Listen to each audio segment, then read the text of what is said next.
Bom dia, gente. Meu nome é Ana Paula, sou residente do segundo ano de geriatria. O artigo que eu escolhi, ele foi publicado em janeiro desse ano na Clinical Nutrition, e ele é, na verdade, uma revisão crítica feita pela Sociedade Metabólica e Nutricional Europeia, junto com a Sociedade de Nutrição de Doença Renal, também da Europa.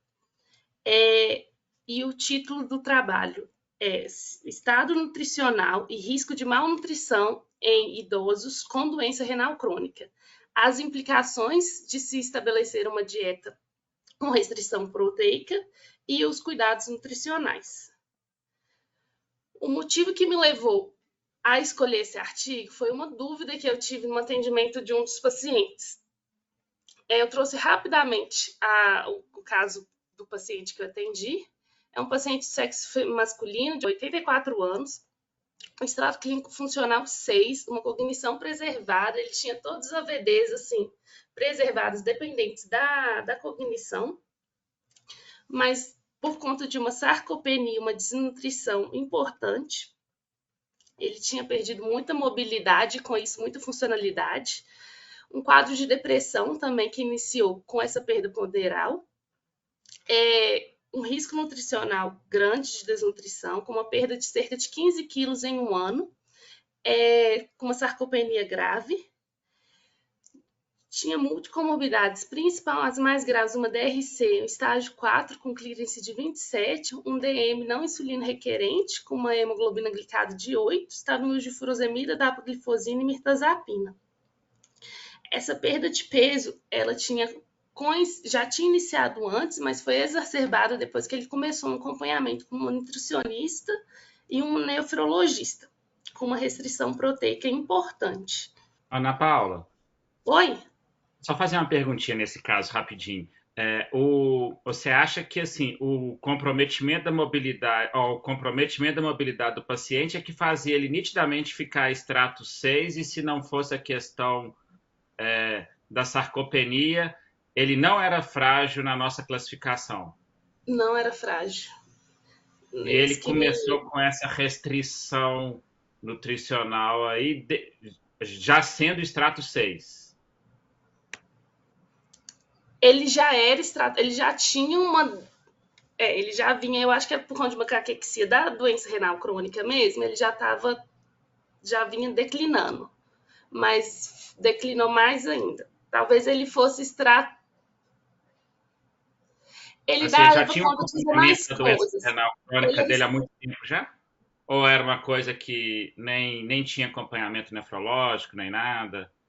Ele acompanha com uma nefrologista há 2 anos, mas eu não tenho, porque eu até queria pegar a curva da função renal dele, que o artigo até fala para analisar isso, só que ele não tinha levado, porque eu atendi ele uma vez, sabe? Ele ainda não levou os exames. Mas assim, ele era extrato 6 antes. Ele era extrato 6 com a mobilidade. Antes dele começar com essa restrição, ele era ainda extrato 6, mas ele era um extrato 6 que conseguia fazer mais coisas. Vamos supor, ele daria conta de uma vendinha perto, mas a compra grande sozinho ele não daria conta de fazer. E depois que começou com a restrição, na sua impressão, a avaliação clínica dele piorou? Piorou muito, ficou bem restrito a domicílio e juntou com um quadro depressivo também, porque cortou basicamente tudo que ele gostava de comer. Tá joia, ótimo. Então, só para introduzir o tema, é que se vocês forem olhar os guidelines de geriatria e nefrologia, eles possuem recomendações contraditórias em relação ao alvo da ingesta proteica nesses pacientes idosos com doença renal crônica. E, por esse motivo, a Sociedade Europeia de Nutrição Clínica e Metabolismo, que é a ESPEN, e o Grupo de Nutrição Renal da Associação Renal Europeia, que é a RNERA, eles se reuniram nesse artigo para fazer uma revisão crítica para fornecer orientações na escolha das metas proteicas adequadas para esses idosos com doença renal crônica.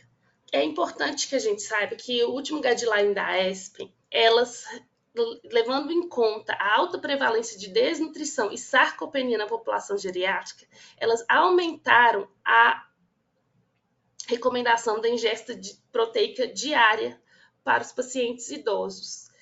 que na população adulta seria de 0,8 gramas quilo dia. Para a população geriátrica, eles recomendam uma meta mais alta, de 1 a 1,2 gramas quilo dia.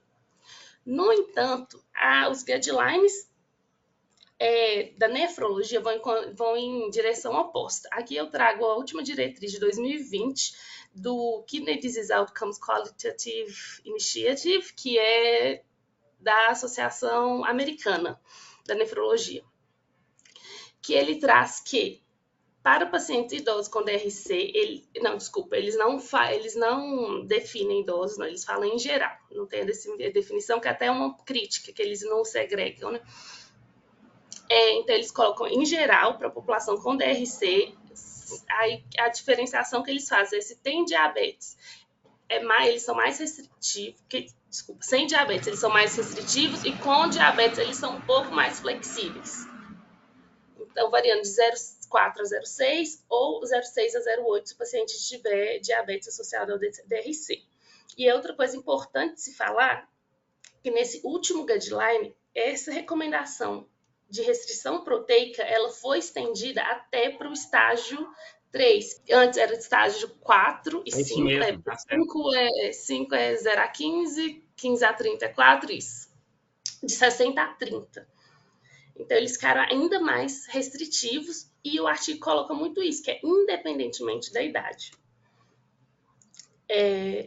Como assim, é um artigo também muito voltado para o pessoal da nutrição, eles têm uma introdução explicando o que seria idoso, o que seria fragilidade, e eles levantam isso, que assim, definir idoso só pela idade é muito mais simples, mas não leva em conta a heterogeneidade biológica e variabilidade clínica, e que, como alternativa, a classificação que deveria ser usada é a definição pela fragilidade, comprometimento funcional. No entanto, não há ainda uma padronização clara na literatura sobre fragilidade e comprometimento funcional, e isso deixa os estudos muito heterogêneos, ficando difícil, então, fazer comparações com meta-análise ou estudos de multicoorte. Aí eles trazem que, com o envelhecimento, entre aspas, assim, normal e saudável, que eles colocam também que há um pouco de contradição em relação a isso, mas que há um comprometimento, sim, do estado nutricional, é comum, devido a alterações metabólicas, devido a um estilo de vida mais sedentário, uma diminuição do apetite que ocorre e um comprometimento da função oral. No entanto, as doenças crônicas e suas complicações, que são muito comuns nos idosos, elas exacerbam ainda mais esse comprometimento do estado nutricional. Outro tópico que eles levantam, que é polêmico, é a redução da taxa de filtração glomerular. Ela é algo considerado normal ou não?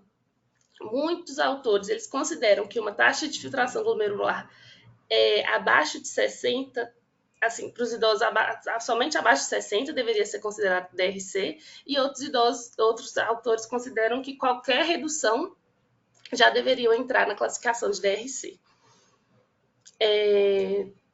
A prevalência, ela pode atingir do estágio 3 de 25 a 30% dos pacientes, e um estágio 4 e 5 de 15 a 20%, então é uma prevalência alta. Então, é um tópico que vai ser corriqueiro na nossa prática clínica. E outra coisa que eles falam, que é muito importante a gente distinguir aquele paciente que ele tem uma DRC, mas que está estável há anos, e aquele que está declinando. Por isso que, inclusive, eu queria até pegar a curva desse paciente que eu atendi, mas que ele ainda não trouxe os exames para eu ver. E aí, o artigo ele traz 2 conceitos que eu não conhecia. Ele traz o conceito de desnutrição relacionada à doença, que seria um tipo específico de desnutrição secundária a uma doença crônica concomitante, crônica ou aguda, desculpa. E aí, um dos mecanismos que eles explicam que levariam a essa desnutrição seria o processo inflamatório, o catabolismo muscular induzido por esse processo inflamatório, a atividade física reduzida nesses pacientes com a imobilidade, isso, basicamente. Então, assim, é pelo estado inflamatório que aumenta o catabolismo, juntamente com a anorexia que essas doenças levam, mais a uma imobilidade desses pacientes, uma restrição, né? E outro conceito que eu desconhecia também é o conceito do desperdício da proteína energia, que é Protein Energy Wasting, que é o PEW. Foi proposto em 2007 pela Sociedade Internacional de Nutrição e Metabolismo Renal, mas atualmente ele não se aplica apenas a pacientes com doença renal crônica, podendo ser usado a outros tipos de comorbidades também. E é um termo usado para caracterizar uma perda simultânea tanto da proteína quanto da reserva de energia, levando então a uma perda proteico-calórica e perda de gordura também.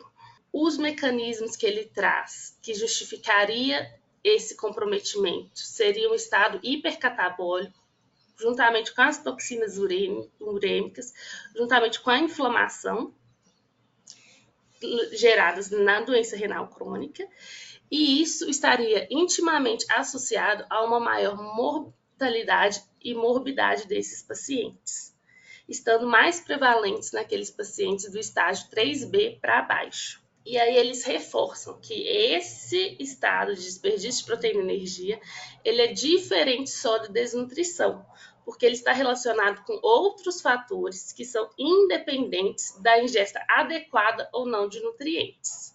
Então, uma dessas figuras do artigo, que ele mostra aqui em cima, né? O Protein Energy Wasting está associado às várias complicações e até à morte desses pacientes. Quanto mais avançado a doença renal crônica, maior será esse comprometimento. E aí eles passam para falar um pouquinho sobre a redução da massa e da função muscular, que acompanha inevitavelmente o processo de envelhecimento, apesar de que isso também não tem muito conceito na literatura. Portanto, que esse comprometimento ele é considerado um envelhecimento normal ou não. O que os estudos longitudinais em idosos saudáveis, assim, funcionais, têm mostrado que há uma diminuição anual média da massa muscular de aproximadamente 5% a cada 5 anos, e eles colocam que da função muscular pode ser ainda mais. E alguns dos fatores que eles colocam para justificar essa redução da massa e da função seria a redução da ingesta proteica e calórica, uma redução das atividades físicas, uns desarranjos metabólicos, disfunção mitocondrial e até a redução do número e o tamanho das fibras musculares do tipo 2. E, finalmente, eles chegam no que eles propuseram, que é tentar colocar para os geriatras e nefrologistas, né, que são os que mais lidam com esse tipo de paciente, qual seria a orientação ideal para a ingesta proteica nesses pacientes. Igual eu já falei no começo, que a ingesta proteica em adultos ideal é de 0,8 gramas quilo. E essa tem sido questionada para os idosos, porque estudos têm mostrado que uma ingesta maior está associada a melhores desfechos. Por isso que no último guideline da ESPEN, elas colocaram que seria uma ingesta de 1,2, acho que era 1 a 1,2 gramas quilo, e uma ingesta ainda maior naqueles pacientes frágeis, desnutridos e com doenças agudas. Os pacientes com DRC, então, como eu já mostrei, eles estão associados, eles estão em risco maior de desnutrição, seja pelo processo de desnutrição relacionado à doença, seja pelo processo de desperdício de energia proteica, ou seja por outras condições comórbidas muito comuns, como diabetes e doenças cardiovasculares. E é importante que a gente saiba que a desnutrição nesses pacientes, associada a uma baixa massa muscular, é um fator prognóstico negativo independente. Então, igual eu já falei no começo, na DRC, as dietas com baixo teor de proteínas, elas são a base do manejo nutricional dos pacientes, independentemente da idade, associado a um controle dos nutrientes com redução da ingesta de sódio, potássio e fosfato. Por quê, gente? É importante que a gente saiba que os estudos, tanto assim, as meta-análises, as RCTs, elas têm mostrado uma evidência forte positiva em relação a esse controle da redução da ingesta proteica. Reduzindo a ingesta proteica, eles mostraram que houve um declínio menos acelerado da função renal, podendo postergar a diálise nesses pacientes, por conta de alguns mecanismos fisiopatológicos, como aumento da ingesta proteica contribui para a hiperfiltração glomerular, aumenta a pressão intraglomerular, levando a glomerulosclerose e a fibrose tubulointersticial, podendo, assim, levar a um maior comprometimento da função renal, além de levar à acidose e aumento dos níveis urêmicos. Então, é importante a gente ter claro que tem um racional fisiopatológico para prescrever uma dieta, uma restrição proteica nesses pacientes. Que o objetivo, teoricamente, dos nefrologistas e dos nutricionistas é melhorar a qualidade de vida do paciente, é evitar ao máximo a terapia de substituição renal. No entanto, o que a gente tem que ser crítico, que é o que essa revisão fala bastante, é que todos esses estudos que têm tido evidências robustas, eles não incluem os pacientes frágeis. Eles incluem idosos, sim, mas eles excluem pacientes muito frágeis e eles excluem os pacientes que têm risco de desnutrição. Além disso, esses pacientes, eles são acompanhados muito de perto por uma equipe multiprofissional que fazem com que garantem que haja essa redução da ingesta proteica, mas sem haver comprometimento da ingesta calórica.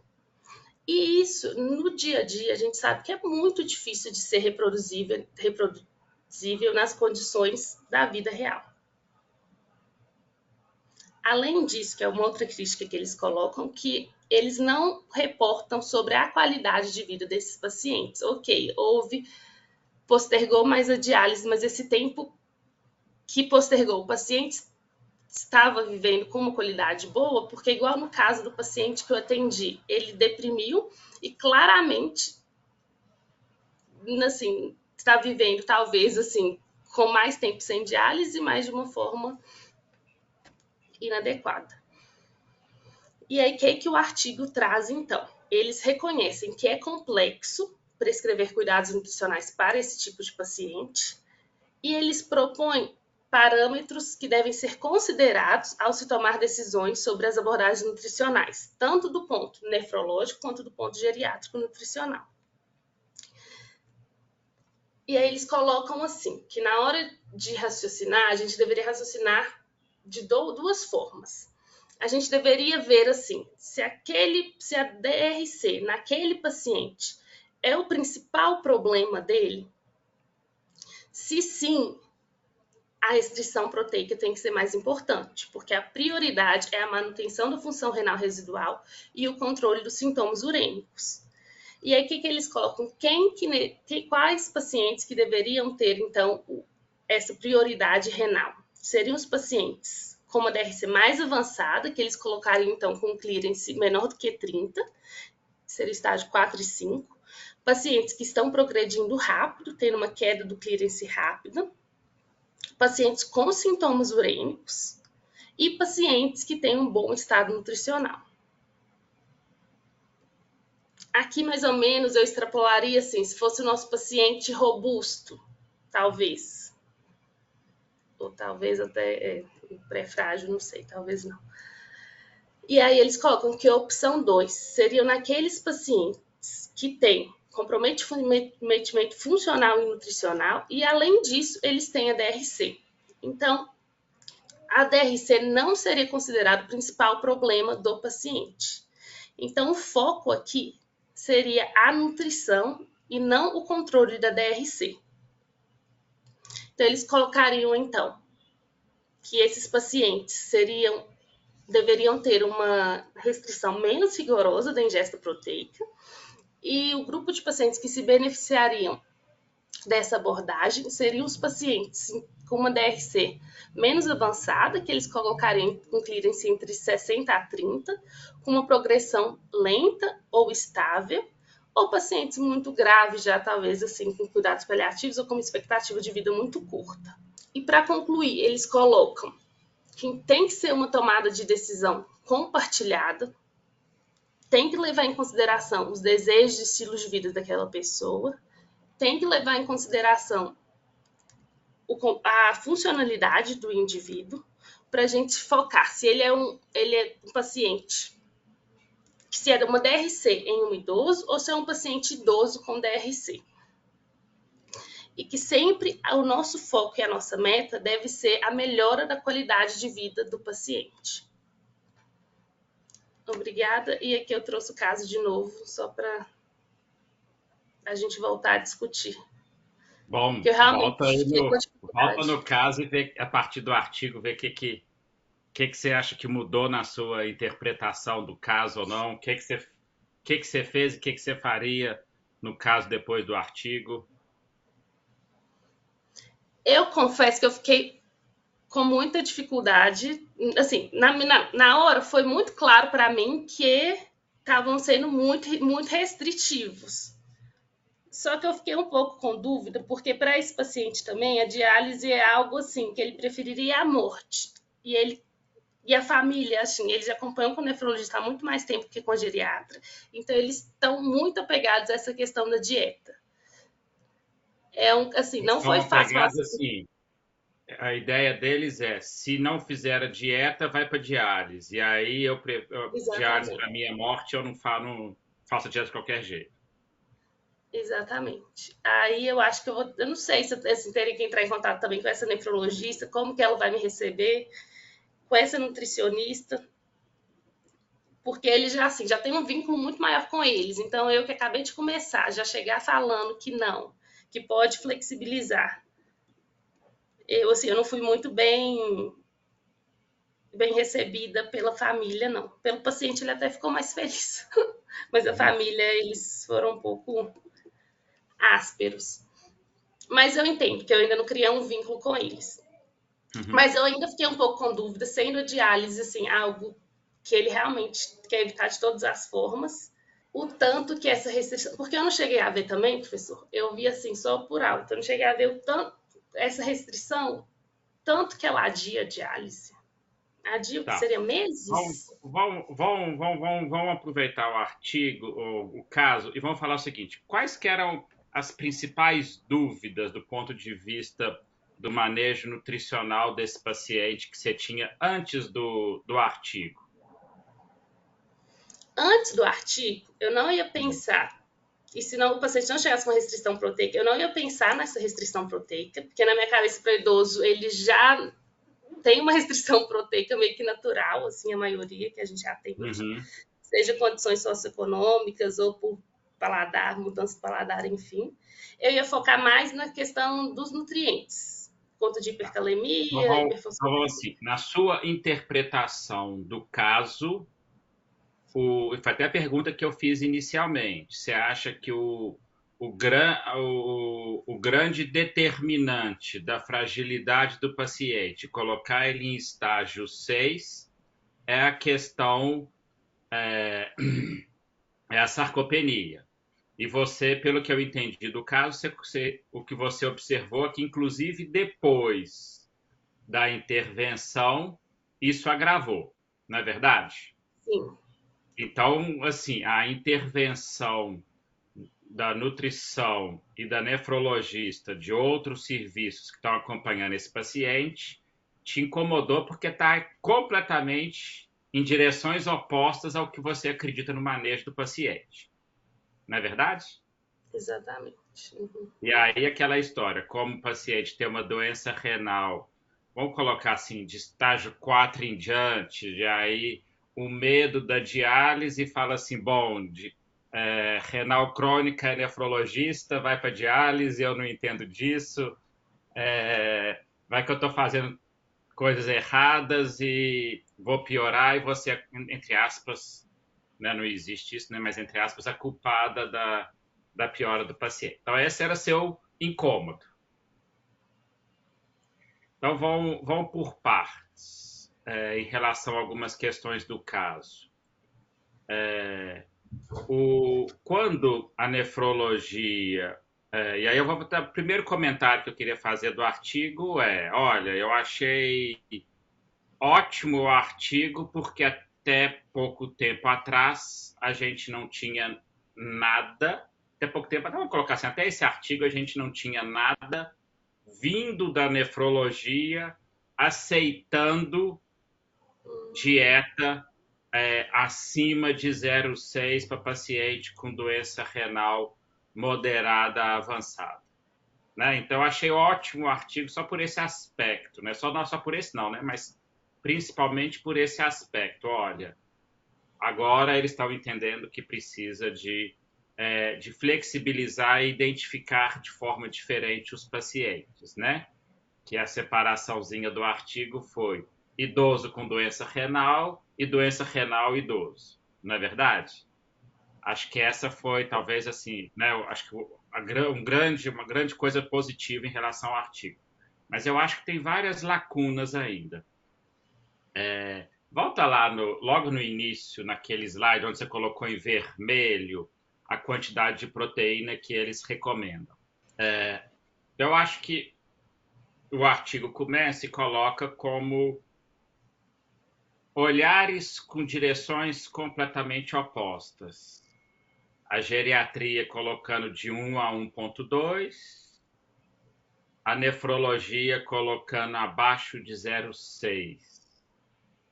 Aí minha primeira pergunta para você, Ana Paula, o artigo coloca isso. Qual que é o padrão que eles colocam no paciente adulto? É 0,8. Uhum. Que é o da RDC. A RDC foi feita com... Você sabe há quanto tempo, mais ou menos? Tem ideia? Antes de eu nascer. Então, esse é um parâmetro que existe. Então, assim, com uma concepção... E aí, a primeira pergunta que ficaria é... né, um padrão de normalidade que foi criado e não se mexeu mais e ficou, né, seguindo uma curva de Gauss aí, que nós estamos falando aí já há várias décadas, né? E aí é por que a geriatria passou de 1 para 1,2 como normal? O normal para o adulto está lá em 0,85. A geriatria falou que para o idoso é 1 a 1,2. Pelo que eu vi, são os estudos longitudinais que mostraram melhor desfecho nos pacientes com maior ingesta proteica. Eu acho que talvez esse é o ponto importante, né? O artigo cita, tem vários, né? Depois, se quiserem, vocês podem evoluir e colocar para isso aí. Então, a mudança para poder falar que o paciente idoso tinha que ir para 1 a 1,2 vieram dos estudos longitudinais da década de 2000 para cá, né? Mostrando que abaixo de 1 era prejudicial para o paciente idoso. Então, minha primeira lacuna que eu queria chamar a atenção é: ninguém falou em 0,9 com um paciente idoso, não é verdade? Então, o que eu estou querendo dizer?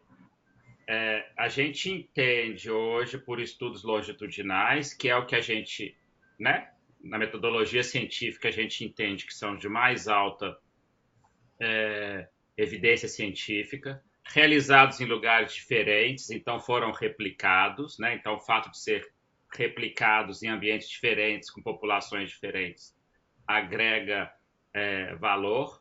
Então, a gente entende que o paciente idoso precisa de 1. Então, minha primeira crítica é a nefro ainda está usando o padrão de 0,85 para paciente adulto, que é o que a gente usa, e quando fala que vai reduzir para o paciente idoso, ela reduz a partir do adulto. Ela não reduz a partir do idoso. Então, o que eu estou querendo dizer com isso? Para mim, se falar assim, vão reduzir a dieta proteica do paciente. Tá, vão reduzir. Eu vou tirar de 1 a 1,2 e vou colocar para 0,85. 0,9. Isso é redução para paciente idoso. Só que acontece que isso não é mencionado, né? Isso não só não é mencionado, isso não fala. Então, coloca como redução de 0,6 a 0,8, como sendo uma redução branda, que eu discordo que isso seja uma redução branda para um paciente idoso, porque 0,6 é 50% do valor que a gente entende que é o padronizado do paciente idoso. Então, essa é a minha primeira crítica que todo lugar, quando vai falar tem que reduzir, pega o padrão do adulto e esquece que a gente já evoluiu e não considera mais normal com um paciente idoso 0,9, né? É de 1 a 1,2. Se for sarcopênico, é 1,5 a 2. Então, acho que esse é o primeiro aspecto. Acho que outra grande crítica que eu faria ele fala que tem evidências fortes, mas só dá as referências e não comenta, né? Você por acaso chegou a ter tempo, né? Eu sei que a residência é muito apertada, de olhar quais foram as referências fortes que ele colocou Ele de que fala do primeiro estudo de quando começou. Não, na verdade, foi assim: eu ia começar pegando um artigo que comparasse Uhum.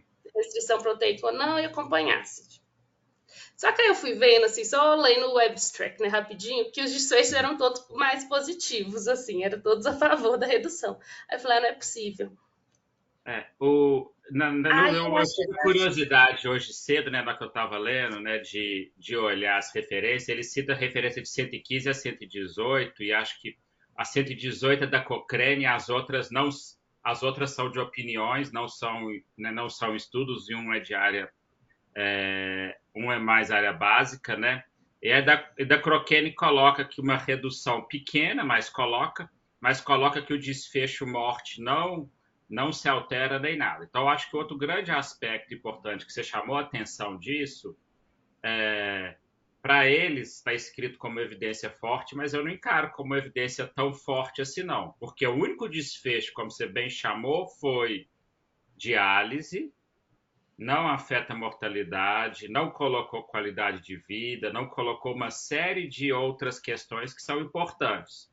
Então, por exemplo, se esse paciente seu não for para a diálise e descer o extrato funcional, porque o pezinho dele agora já é 7, né? Ele começou é, 6, mas pelo que você falou, já não é 6 mais. Já virou 7. Se ele não for para diálise, mas estiver descendo 6, 7, 8, não for para diálise, estabilizar o quadro dele em 8 ou 9, esse é o paciente que, nas evidências que a NEF está colocando, era como sucesso terapêutico, porque ele não foi para diálise, mas ele declinou funcionalmente e a mortalidade dele foi igual. Então, o resultado, ele não foi para diálise, o quadro funcional dele piorou, a qualidade de vida dele não sabe porque não foi avaliado, morreu da mesma velocidade, teve a mesma taxa de mortalidade do que não reduziu, mas não foi para diálise, né? Então, acho que entender essa evidência é importante, porque para os trabalhos de nefro, ir para diálise ou não ir para diálise é um desfecho, vamos colocar assim, importante, talvez um dos principais desfechos, né? Como a gente coloca, por exemplo, ser institucionalizado ou não ser institucionalizado, né? Então, assim, é um desfecho importante para eles. Eu entendo que seja, mas eu acho que olhar esse desfecho é não olhar o paciente como um todo. E eu acho que é por isso que talvez o trabalho te incomodou tanto. A outra coisa que eu queria questionar em relação a isso aí o que você achou da sua experiência ao que isso foi até comentado quando fala que todo paciente doença renal crônica estágio 3, independente da idade, tem que ir para 06, 08 a partir do último guideline da ANES. Ah, não, isso incomodou extremamente, e para mim isso nem é tanto uma dúvida, porque na minha cabeça, um paciente com clearance de 50, 45 não passa a fazer uma restrição proteica, calor, assim, proteica, não. A não ser que, sim, que aí se fosse uma curva muito, de declínio muito acelerado, aí já não sei se eu abriria mais meu pensamento. Mas um paciente com clearance de 45 não traz tanto sofrimento igual esse de 27, 25. Para mim, eu vou te falar que essa recomendação, para mim, traz muito sofrimento. Porque como é uma recomendação nova e Eu fiquei até curioso, né? Depois, se puder, tiver tempo, talvez trazer no segundo momento uma outra questão para nós. Se você acha que essa extrapolação da recomendação de estágio 4 para estágio 3 universal, qual que é o grau de evidência disso? Para mim, é uma extrapolação de uma evidência que eu já não acho que é tão forte, de uma forma muito superficial e leviana, né? Eu leio o artigo agora cedo.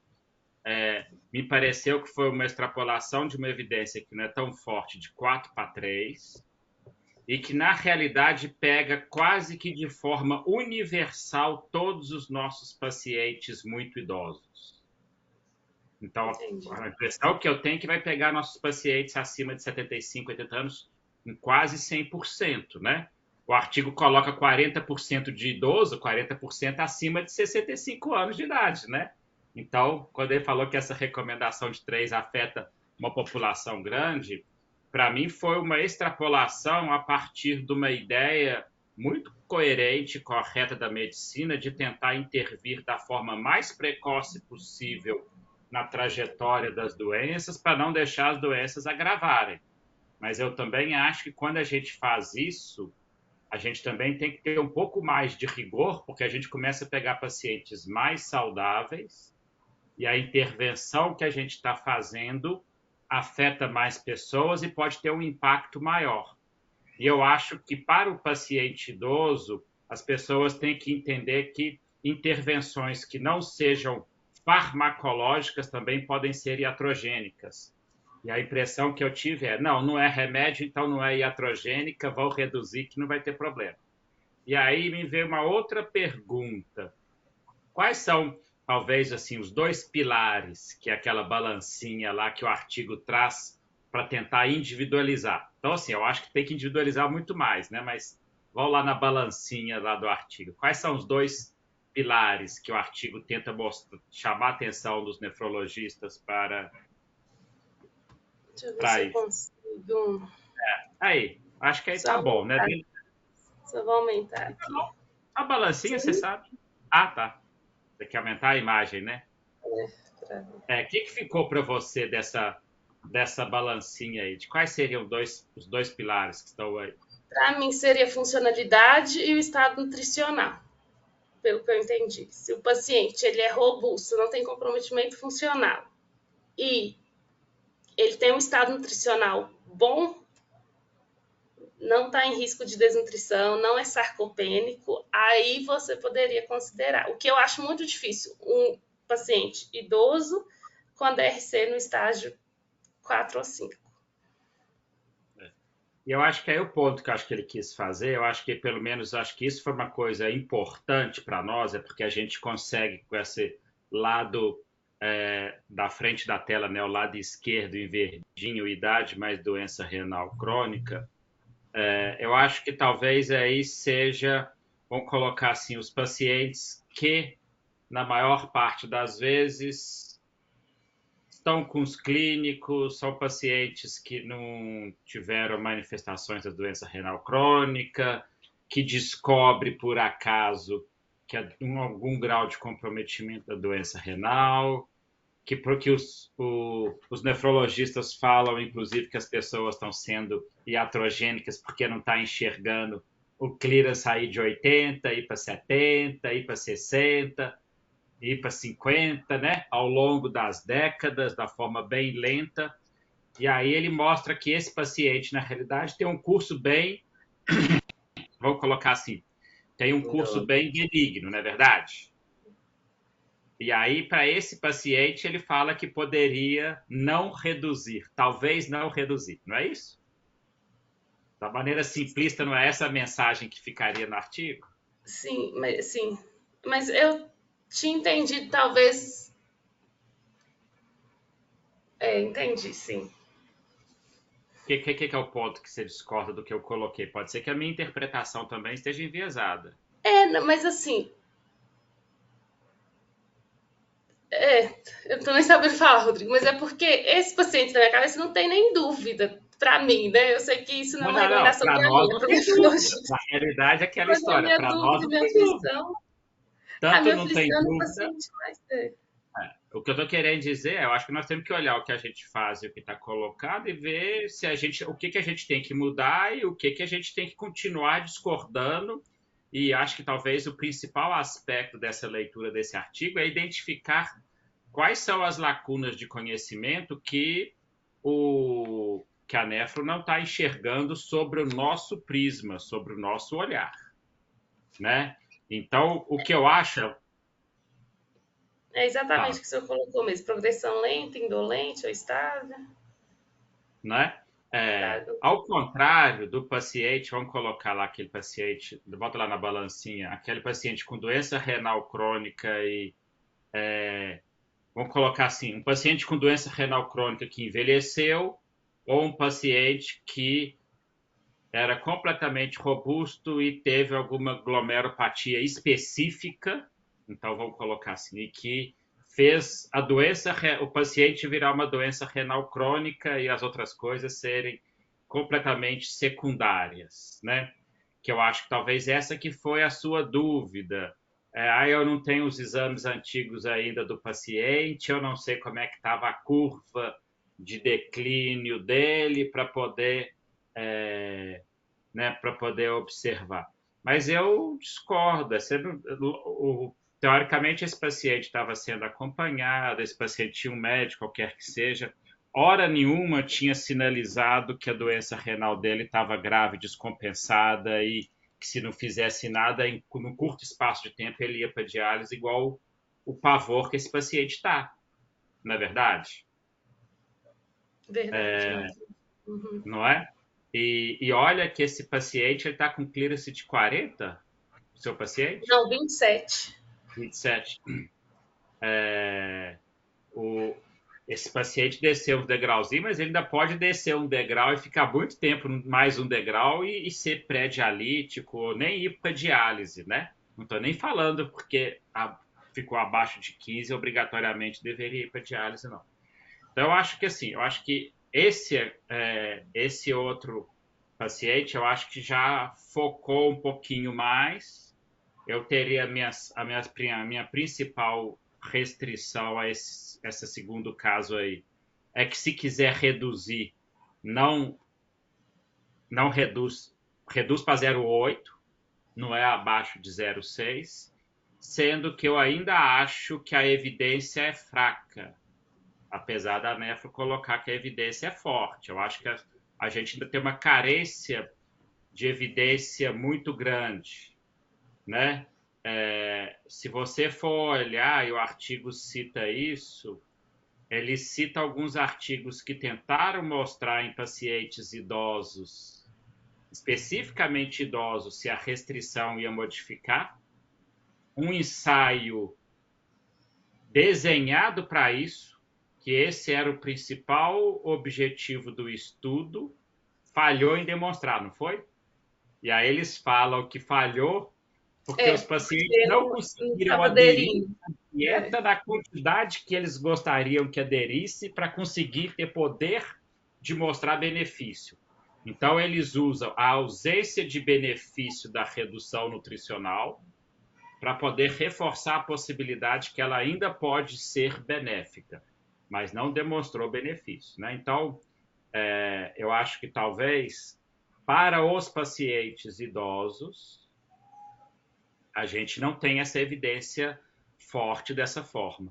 Agora, provavelmente, um paciente de 40 anos de idade, 50 anos de idade, ou um paciente de 30 anos de idade, que tem uma glomerulopatia específica, não tinha nada, vai cair nesse ladozinho azul da balança, e aí ele envelheceu, essas coisas, e poderia até ser. Minha outra pergunta é: eles falam que, teoricamente, seria seguro fazer restrição dietética em pacientes onde você não esteja enxergando. Vamos voltar lá no conceito que você até colocou que não sabia. Eu também só tinha visto uma vez lá da desnutrição proteico-calórica. Nada mais é do que uma desnutrição proteico-calórica, né? é, Na verdade. É, pelo que, pelo que você entende de desnutrição, na realidade isso é uma desnutrição proteico-calórica, não tem nada diferente disso. A questão é que cada especialidade talvez esteja conversando muito pouco com a nutrição e não esteja acompanhando, né, os avanços da desnutrição e vão criando termos específicos para as suas especialidades. Mas isso é desnutrição proteico-calórica. O que eles colocam, só pelo que eu vi aqui, é que seria o mecanismo pelo qual o paciente desnutre, que pela nutrição. Mas qual que é o grande aspecto que eu acho? Se você for pegar os guidelines de desnutrição, os livros de desnutrição, coloca que a doença é desnutrição. O mecanismo fisiopatológico tem pelo menos 4. E que a trajetória dos pacientes para desnutrir depende do mecanismo fisiopatológico. Que tem diferença. Tem diferença de trajetória e tem diferença de prognóstico. É lógico que um dos mecanismos fisiopatológicos da desnutrição são pacientes onde a principal via que está levando ele à desnutrição é uma via inflamatória exacerbada, então esse paciente é mais catabólico. Mas não é só doença renal crônica, é no paciente oncológico, é a mesma via. E qualquer outra, num paciente com uma doença inflamatória, por exemplo, outra doença inflamatória de origem reumática, por exemplo, ele pode perder muito peso por conta disso. É só um mecanismo fisiopatológico que está preponderando, né? Então não tem dúvida, num paciente com doença renal crônica tem um quadro inflamatório, mas é muito menor do que no paciente oncológico. Não tem dúvida disso, não é verdade? Bom, no meu paciente idoso, então o que eles falam é que no paciente que você não está enxergando uma desnutrição proteico-calórica exacerbada, volta lá na fisiopatologiazinha da PEW, né? Que você só para, né? Esse aí, né? Então, desse paciente que você não está enxergando isso, você poder, teoricamente, a questão nutricional não é tão relevante, não é verdade? Eles separam os pacientes com doença renal do ponto de vista nutricional em 2 grupos. Aqueles que têm, né, essa desnutrição proteico-calórica dessa forma que eles estão chamando e daqueles que não têm. Os que têm e o que não têm. O que você acha dessa separação dicotômica desse jeito? É o que você observa no seu paciente idoso? Não, de forma alguma. Eu acho que é aquela história. Eu sei que é um termo que não pegou muito, porque dependeria de outras especialidades, mas essas 2 formas que colocaram aí, ou desnutrição associada à doença, ou essa forma diferente de chamar um quadro de uma desnutrição proteico-calórica, onde tem um componente inflamatório importante, está enxergando o final do quadro, né? Que era o que no consenso de sarcopenia chamava de sarcopenia secundária. Falar que o paciente que não tem isso, não tem problema nutricional, é esquecer que por trás disso tem uma sarcopenia primária. E que se eu esperar meu paciente ficar estágio 6 para falar que a partir daí eu vou me preocupar com a questão nutricional, é esquecer que da mesma forma que a doença renal crônica é lenta e progressiva em boa parte dos pacientes, exceto alguns casos específicos, a questão do comprometimento muscular dele também é lenta e progressiva e tem períodos de exacerbação, que pode ser por causa de uma doença, pode ser de uma imobilidade, pode ser por falta de ingesta, né? Então, quando o artigo propõe falar que o paciente que você não está enxergando desnutrição é seguro fazer, eu também tenho minhas dúvidas, né? E aí volta lá no seu caso. Mas eles falam muito também da importância da medição da força. Não só, assim, peso e MC, ele cita algum trabalho que mostrou que reduzir proteína não piora a força desses pacientes? Não teve. Então, assim, tem várias... tem várias lacunas, por isso que eu falei que talvez o principal aspecto que eu achei do artigo foi que eles passaram a entender que precisam avaliar outros elementos.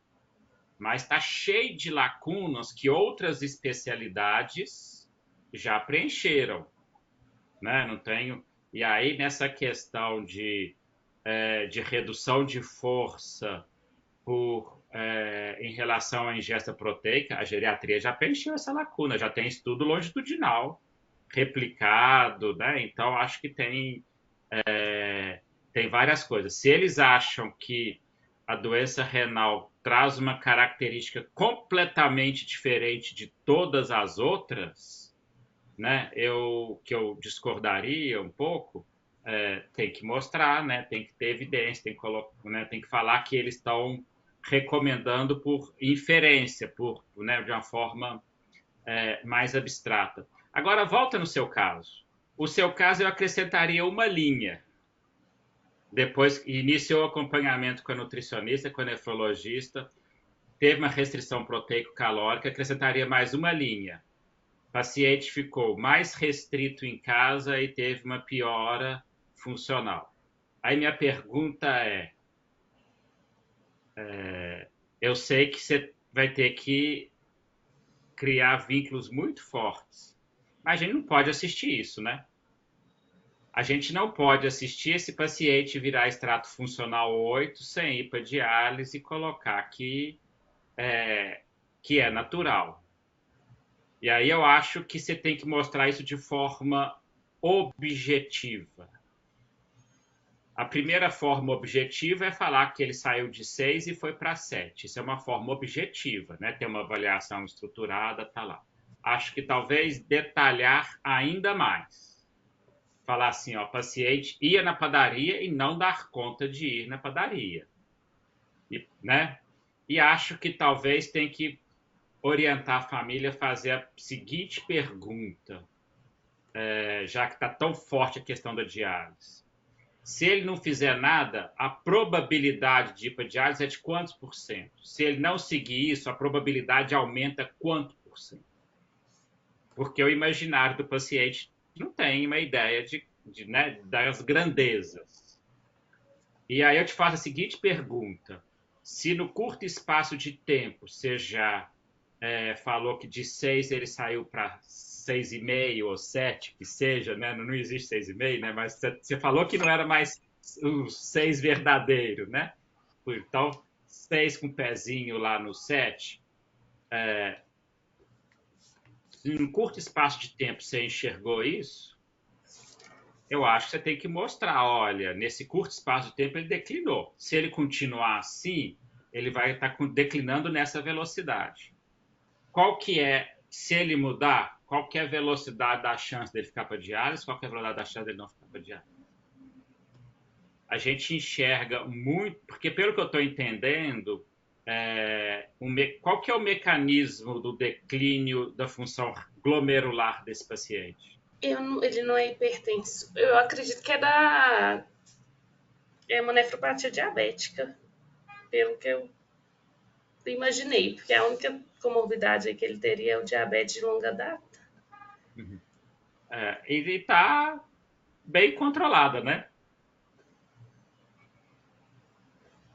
Aí eu não pus, não, mas ele tava com uma metformina, inclusive, sabe? Ele Só que aí tirou da vocês iam gritar metformina. muito. Tá, Aí eu não assim, sei ele como que podia vai estar com ficar. metformina, porque a gente saiu, mas agora foi para a DAPA. E só para colocar uma pulga na orelha, qual que é a expectativa da DAPA em relação à função renal? Pois é, porque também pode estar contribuindo com essa perda ponderal dele, né? Não estou nem falando disso, né? Também Ah, tá. poderia, né? Mas qual que é a expectativa do ganho dele com a DAPA em relação à função renal? Não sei. Você está falando de números de Não, de estabilizar benefício aqui? teórico. Qual que é o benefício teórico para ele? Uai, não é estabilizar a evolução do declínio, não sei, do clearance. Sim, Eu sei que estabilizar a para. função. estabilizar a função do declínio renal dele. Então, o que eu estou querendo dizer? A outra coisa que vai vir será que a taxa de evolução desses pacientes de estágio 4 para 5, para dialítico, antes desses tratamentos, vai se aplicar igual para o tratamento agora? Porque, teoricamente, você pode falar, olha, você está com tratamentos mais modernos, a glicose está controlada, provavelmente você vai ter uma chance de evoluir para diálise diferente das antigas, dos estudos, né? Porque agora, teoricamente, ele está com drogas que protegem mais do que de 20 anos atrás, não é verdade? Entendi o raciocínio. Uhum. E ainda tem essa outra questão, né? Que é um paciente que está perdendo peso e está usando uma droga que acelera a perda de peso. Ele acelera a perda de peso e está com dieta restrita. Então, o resultado tem alguma coisa que está agravando a restrição proteica dele. Né? Acho a minha sugestão, para não ser muito agressiva nesses casos, talvez a primeira coisa seria talvez pactuar, deixar ele em 0,85 e falar assim, a gente vai fazer a medida da função renal dele a cada 3 meses e ver 3 meses. Ou então, se você conseguir convencer um pouco mais, vão deixar ele em 1 e vão acompanhar em 3 meses se ele vai piorar a função renal, que é o que a geriatria recomendaria, né? A geriatria recomendaria deixar ele em 1, acompanhar de 3 em 3 meses para ver se não pioraria. Se piorar, reduzir para 0,85, acompanhar e daí por diante, né? Então, eu acho que foi ótimo por trazer uma flexibilidade, mas eu acho que tem várias colocações que ainda são inferências, acho que tem várias lacunas, e uma piora visível dessa, eu acho que a gente não pode enxergar, testemunhar de braços calados, né? Talvez aqui é um caso que precisa de menos Rodrigo e mais Edgar, né? Menos uma pessoa mais dócilzinha, uma pessoa mais... Que isso, qual a diferença? Pode falar assim, olha, não vou deixar esse paciente declinar a escadinha toda, não, né? É isso Mas mesmo. eu fico só aproveitando nesse manejo do DM dele, porque eu fico incomodada também de deixar esse dapaglifosina. A metformina pelo clearance não dá. Aí eu pensei numa alogliptina. Eu sou mais bonzinho, eu vou negociando uma coisinha de cada vez, né? Comendo pelas beiradas. Se for tudo, eles vão fugir, não vão voltar em você. Vai te plantar, né, pessoal? É que eu já estou pensando nesse manejo, depois como que eu vou fazer. Que eu não sei se só um... Eu acho que a primeira coisa é perguntar para a família, olha, né? A posição é contrária, a literatura é contrária, existe, são formas de enxergar. O que me preocupa é isso. Isso incomoda vocês? Dele parar de fazer conta, né? 3 meses, ter emagrecido, ter perdido força, ter parado de fazer isso. Isso é uma coisa que preocupa? Né? Acho que o problema é alguma das coisas que para nós é muito óbvias, as pessoas ainda não enxergam. Quando a gente fala que dá diagnóstico de sarcopenia num paciente que não perdeu peso nenhum, não perdeu direito nem massa, perdeu só força, é difícil, né? Se as pessoas estão enxergando só caquexia, o que a gente chama de caquexia, na realidade, é um quadro grave que preenche critérios de gravidade, né? Então, eu acho que, assim, nesse aspecto, a gente está na frente, né? Não tem, do ponto de vista de trabalho, não tem dúvida nenhuma, né? Eu acho que esse caso é muito interessante, né? Porque vocês estão me ouvindo? Tá ouvindo bem? Tá ótimo, Edgar. Porque traz uma discussão, né, Ana Paula, de algo muito relevante, né, que é a doença renal crônica. Né? Exatamente, não é à toa que eu estou já há alguns meses já gravando tentando chegar num consenso aqui. Eu acho que você já pode falar semestre. Pois é, mais de um semestre. Mas já tem o primeiro slide. Já tem Não, eu tô falando assim, não só é complexo e tudo que você faz, você mergulha tanto, né, que você está mergulhando, já tem mais de um semestre já. Mas como apareceram outras coisas, acabou que você tem que realmente mergulhar. Eu acho que, olha que interessante, né? Olha, vamos pegar eu como exemplo. O especialista, ele mergulha no assunto e fica nele, né? Eternamente, a vida inteira. Eu não.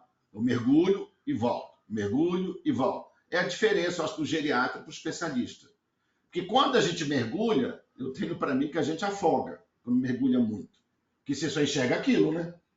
E é natural, afoga. Não é no sentido, vamos dizer assim, maléfico. Mas é verdadeiro, Edgar. Né? O campo de visão do mergulhador é muito restrito, né? Legal. Quando a gente mergulha, a gente não consegue enxergar tudo aquilo ali, porque a luminosidade é baixa, né?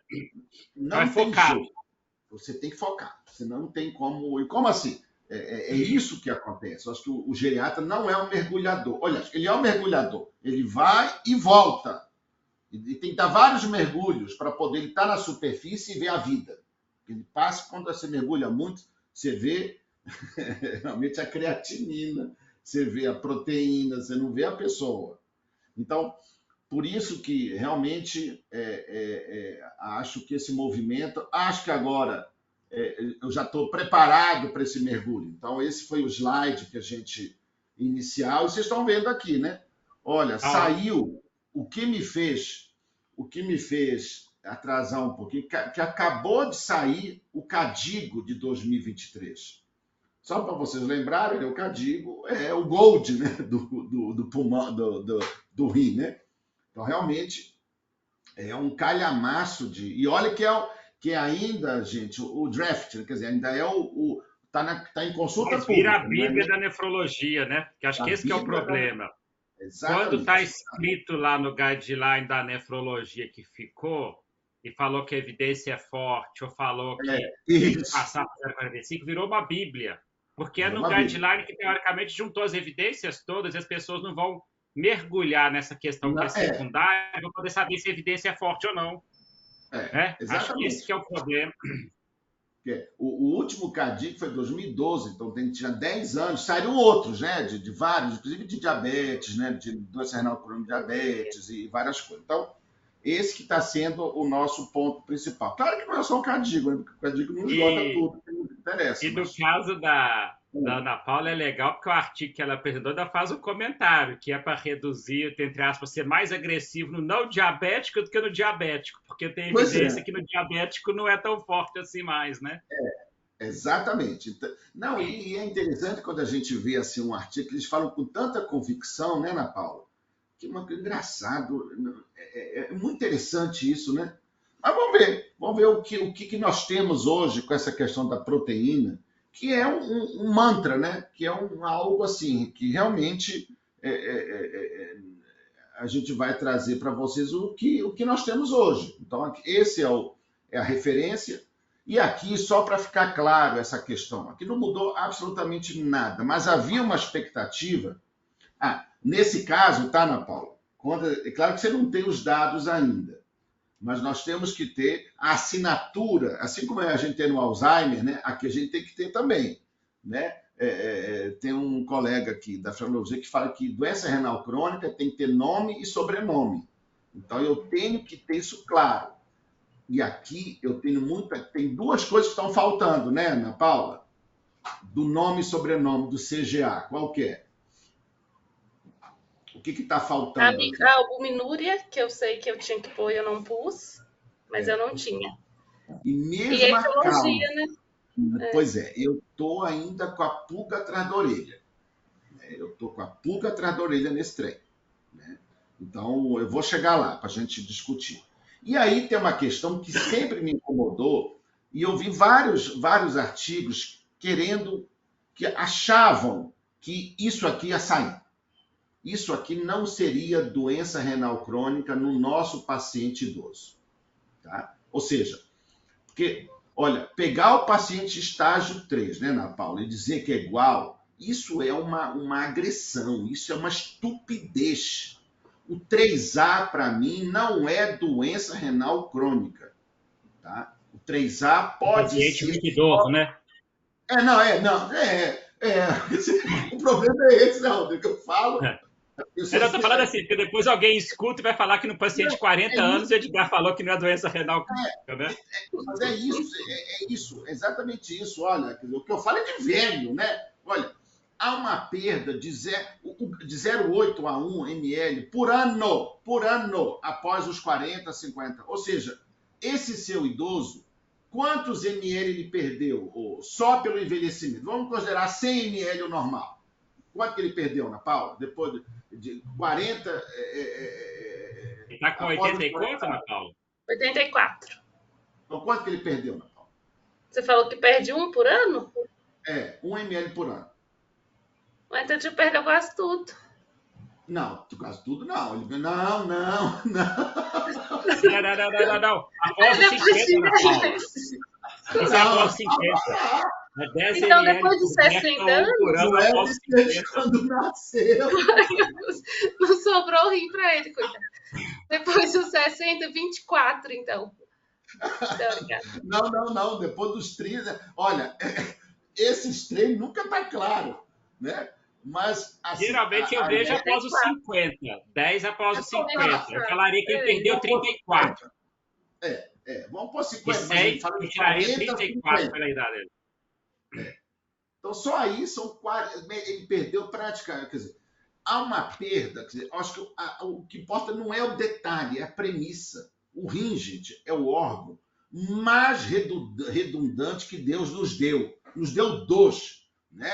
Sendo que as pessoas vivem muito bem com um só. Né? Imagina só, olha o tanto de redundância a gente tem. Quer dizer o quê? Olha, eu vou te dar, o Deus quando fez o homem, né, da parte do barro, falou, olha, eu vou te dar 2 rins, esse trem vai durar 200 anos, cuide bem dele. Ou seja, realmente você perde, com o envelhecimento, metade da função renal. No nosso idoso, tá, gente? Que é esse idoso que a Ana Paula trouxe, né? Então, olha, só aí já tem 40, 50 ml de perda de função renal, pelo próprio envelhecimento. Então, por isso que o indivíduo que tem um clearance entre 45 e 59, olha, eu tenho muito receio de colocar esse rótulo, né, de doença renal crônica. É claro que aqui, tá, gente? Que fique claro, ele não pode ter alteração da estrutura, né? Da estrutura. Ou seja, não pode ter proteinúria. Não pode ter. Se tiver, não. Se tiver proteinúria, mudou completamente figura. Porque mesmo não tendo clearance, olha essa primeira classificação aqui, o G1, né? Que é acima de 90. Se ele tiver proteinúria, já é uma doença renal, assim, relativamente importante. Então, o grande marcador, tá, gente, da doença renal, por isso que hoje, o que eu vou colocar nesse mini curso, olha, a avaliação da creatinina, né, ela deveria ser feita sempre junto com a relação albumina, creatinina na urina, o RAC, né? As duas são indissociáveis. Você tem que, porque o grito, o sofrimento renal, ele não é só na função, né, que é o clínice menor que 60, né, que é o conceito de doença renal crônica, mas também de injúria. Oi, fala. Vou fazer um comentário, Ana Paula, aqui, assim, que é um argumento que eu entendo que o artigo colocou, mas eu não concordo plenamente com ele, que é um argumento de que tem pacientes idosos que não têm declínio da função renal, da taxa de filtração glomerular, mesmo mesmo em idades muito avançadas. Geralmente dá menos de 30% dos pacientes idosos, eles continuam sem declinar. Mas a gente também tem um percentual de pacientes idosos que chegam em idades muito avançadas sem decréscimo nenhum da massa encefálica, essas coisas todas. A gente não chega e fala que esses pacientes, que a redução de neurônios, por exemplo, é sempre patológica porque tem uma parcela pequena que não perde. O que a gente entende é que é uma parcela excepcional que tem mecanismos de reparação do dano exorbitantes, então são pacientes com os fenótipos de extremas longevidades, que são a exceção. não é, não é a regra, né? Então, assim, para mim é a mesma coisa que eu entendo como pegar pouquíssimos pacientes de 100 anos que o cérebro é igual ao de um jovem, é o que eu vejo na questão da doença renal crônica, né? Pelo menos é a minha interpretação do fato. O fato é, tem pessoas isoladas que envelhecem muito e a função renal não se perde, tem pessoas isoladas que envelhecem muito e o cérebro não encolhe nada. Você vai falar que não envelhecer não está associado a declínio nenhum? Eu acho que não é por aí, né? Eu acho que eu gosto mais da interpretação de excepcionalidade de reparos de dano. Eu acho exatamente esse conceito, né, Rodrigo, de redundância. Então, a redundância é uma coisa muito importante. Olha o pulmão, olha o coração, olha o rim, quer dizer, é um negócio impressionante, né? Então, essa é uma questão. Então, essa é uma questão que eu ainda tenho dúvida. Tá vendo que eu estou colocando bem amarelinho aqui, ó, esse de 45 a 59, o 3A. Então, o 3A, e aqui é para todo mundo, tá, gente? Aqui não tem nada de velho aqui. Então, essa é a primeira. Tá que não é o seu caso. O seu caso, ele está aqui, né? Ele está aqui no 29. Mas aí pode fazer a pergunta no caso da. O caso tá lá, tem 3B com pezinho no 4, né? Dependendo do dia que dosar, virou 3B. Dependendo do dia que dosar, tá no 4, né? O que pode falar é, olha, ele chegou no 3A pela idade e desceu um degrauzinho por causa da diabetes. Exatamente. Né? Então vamos lá. E aí a doença por causa da diabetes dele vai ser lenta também. Pois é. Exatamente, porque o diabetes dele não é grande coisa, né, Ana Paula? Olha, dá para gliflozina, que começou agora, e metformina só, esse diabetes também... Não, nem metformina tá mais, estava com monoterapia. Esse diabetes dele, assim, é um diabetes, deve ser, né, mas que ele tratou com emagrecimento, né? Gente, ele perdeu 15, eu estou muito mais preocupado com a perda de peso do que com a perda da função renal. Né, Rodrigo? Não tenho dúvida disso. Não é 15 quilos. É uma atrocidade. Isso aí é um negócio. Né? Sem saber que a quantidade de força, que a força que perdeu é maior. Mas como eles não mediram antes, não tinha trajetória de medida de força legal. Deles, ficou no fenômeno do iceberg. Eles não enxergaram a sarcopenia e nem o agravamento da sarcopenia, porque não mediu força. Exatamente. Então, olha, por isso que eu falo sempre daquela imagem da floresta, né, Ana Paula? Infelizmente, né, o nefrologista e o nutricionista nem se fala, né? Ele enxerga a árvore, né? Gente, olha a perda de peso, volta a insistir, é mais grave que a perda renal, é a perda de peso, né? Mas vamos lá. Agora, isso traz uma outra complicação, Ana Paula, que é isso aqui, que é outro tema também interessante, que é o clearance de creatinina. Como a gente viu, como a gente sabe, né, Rodrigo? O músculo é creatinina, mas tem um problema no nosso idoso. Por isso que hoje a tendência é a gente fazer o clearance de creatinina e cistatina. Depois eu queria até ver, né, se a gente faz aqui no hospital. Eu não sei se é feito isso. O problema é o custo, né, Edgar? Não, Rodrigo. Diz que, bem, eu até pesquisei isso. Quer dizer, olha, claro que não dá para comparar com a creatinina, que eu acho que é menos 10 reais.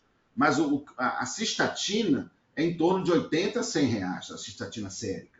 Então não é uma coisa tão cara. É claro que não é para todo mundo. Você sai de 8, passa para 80, subiu 10 vezes, multiplica para 100% dos pacientes do HC, né? Porque todos vão fazer. Não, mas não é para 100%. É para esses extremos, né? Extremos de obesidade, extremos de subnutrição e o nosso idoso. Então, por isso que eu acho que depois quem tiver contato com... Eu vou até ver se eu vejo isso lá, né? Mas a ideia no idoso é fazer o clearance, quer dizer, você dosa a creatinina, né, e dosa a cistatina no soro, no sangue, né? E depois na urina a creatinina para ver o clearance de creatinina. Vai dar um trabalhinho fácil para a Ana Paula, se ela quiser apresentar no trabalho essas coisas. Estou juntar para alguns pacientes, já que você falou que não é tão caro assim, né? Então vou imaginar. Não, a gente consegue. Junta esses pacientes duvidosos, faz uma curva de correlação e vê quais as diferenças que tem. Simples, barato, né? se isso em idoso muda a conduta. E, inclusive, eu vou aproveitar e dar uma notícia, né? Esse tema, a gente tá tão envolvido que a gente vai começar agora o ambulatório de doença renal crônica para vocês, lá com a nefrologia, né? Com Augusto. A Ana Paula é até interessante, né? Esse minicurso, o que a gente viu? Ó, a Ana Paula ia entrar com cuidado paliativo nesses pacientes, né? Né, Ana Paula? E realmente é outro tema, né, Rodrigo? Olha, o paciente não vai fazer diálise. Olha que coisa. Isso é comuníssimo no nosso idoso muito frágil. E eles, segundo a Ana Paula, receberam a Ana Paula como fosse assim, uma rainha, né? Então, doido para fazer essa parceria com a gente. Por quê? Porque realmente, gente, olha, se está havendo um tsunami de envelhecimento, de fragilidade, a doença renal crônica, vamos dizer assim, é um dos carros-chefe, né? Porque esses pacientes estão vivendo mais, né? Os hipertensos, os diabéticos, né? Então, isso é um problema, Então, a gente vai, a Ana Paula já começou, e agora eu vou junto com a Ana Paula para a gente ver e conhecer o ambulatório lá da nefrologia, né? Lá no Biacho, quinta-feira à tarde, para a gente começar essa parceria, porque é um negócio que a gente vê muito, né, Rodrigo? Vocês estão vendo, né, Ana Paula? E a gente sofre com esse paciente, porque o nefrologista realmente tem muita dificuldade no manejo desse todo. Mas vamos lá, vamos ver o que o Cadigo trouxe para nós, tá? Olha, primeiro, obviamente, né, o aconselhamento é tudo aquilo que a gente já sabe.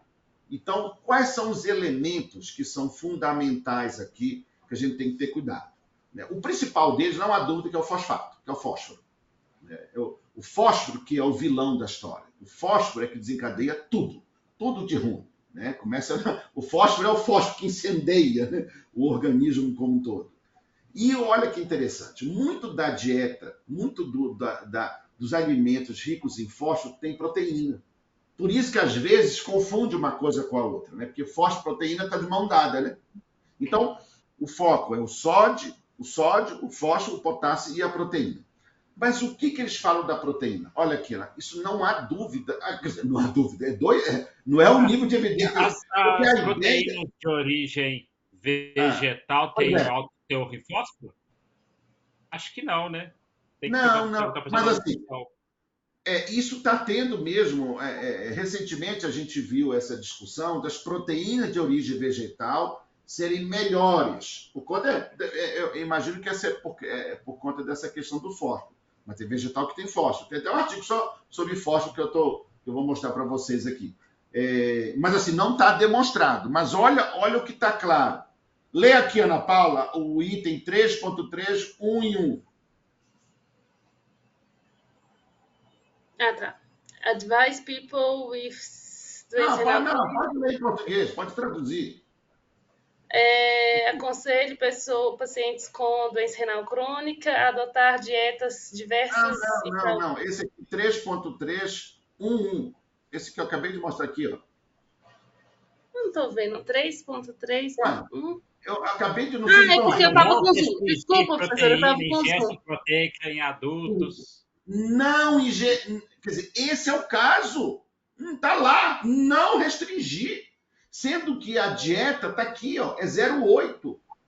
Agora, o extremo é esse, né, Rodrigo? Não, tudo bem, acima de 1,3 não, né? Mas isso não é... Olha.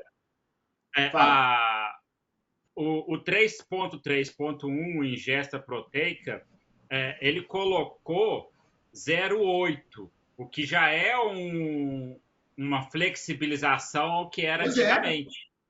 Não é verdade? Exatamente. O seu caso foi a recomendação tradicional, Ana Paula, que eu coloquei, que era 0,6. Eu até falei, comentando, que se fosse reduzir, para mim sairia de 1 e ia para 0,85, né? Exatamente. Olha, aqui essa Madalena Madeiro, quer dizer, teve um evento em Berlim agora do Cadigo, e essa foi uma pergunta, né? E aqui fala exatamente a evolução do Cadigo e das outras instituições, né? Realmente, a ideia era essa. Quer dizer, isso aqui está, segundo esses autores, esse artigo é de 2022, tá, gente? Quer dizer, então, olha que legal. Deixa eu voltar, depois eu venho nesse trem aqui. Né?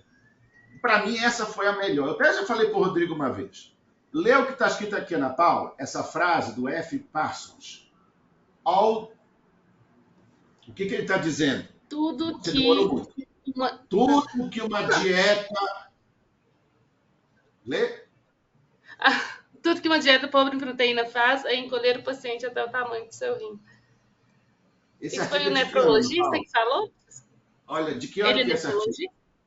Sim, não sei o que ele é, mas olha, é numa revista de nefrologia e qual o ano desse artigo? Não 2022. tá achando o ano. Ah, Está tá. aqui, ó, 2022. Achei agora. Então, gente, isso... O Cadigo custou, né? Que foi aquilo que eu falei, né? A gente já Pois estabeleceu essas coisas em 2000. Eu achei que esse artigo foi bom, né? Porque está mostrando isso, mas a gente já tinha essas evidências, mas Exatamente. mais precoces, né? Agora vamos ver uma evidência que todo mundo concorde. Que ano que é? 2023. Olha que interessante, né? Ele começa deixando claro que não há clareza. E como que esse artigo que se apresentou fala que não há dúvida, não é? Isso que eu entendi. Não, isso que eu entendi. Espera lá, mas então tem alguém mentindo nessa história. Tem alguém exagerando, né? E aí vai, olha, comparando essa dieta com... Edgar, Oi, fala. e o artigo da Ana Paula falava que a evidência era forte e Pois citava a é. revisão do Cochrane de 2018. Nem era essa. E foi a que eu falei que 2018 era muito marginal o resultado, né? Pois é, você vê, olha, então é isso que é impressionante. Por isso, tá, gente, que aquela história, a gente sempre tem que voltar. A medicina é uma ciência de verdades transitórias, muito cuidado com essa certeza. E olha que aqui ninguém está falando em velho, tá, gente? Se no adulto já é um problema, imagina em idoso, gente. Por isso que eu falo, olha, a dúvida do especialista, para nós é uma certeza absoluta, porque esse idoso do seu artigo, tá, Ana Paula? Não, do seu caso, não está nos artigos, mas pode ter certeza que ele não está. E a dúvida. E olha a conclusão dele. Então ele pegou lá, você vê, a conclusão dele é... Lê a conclusão, Ana Paula, lê tudo, para você ficar bem tranquilo. Lê para mim ou lê alto? Para você ler alto. Não, lê alto. Então, a restrição de proteína tem efeitos incertos na mudança da função renal ao longo do tempo. No entanto,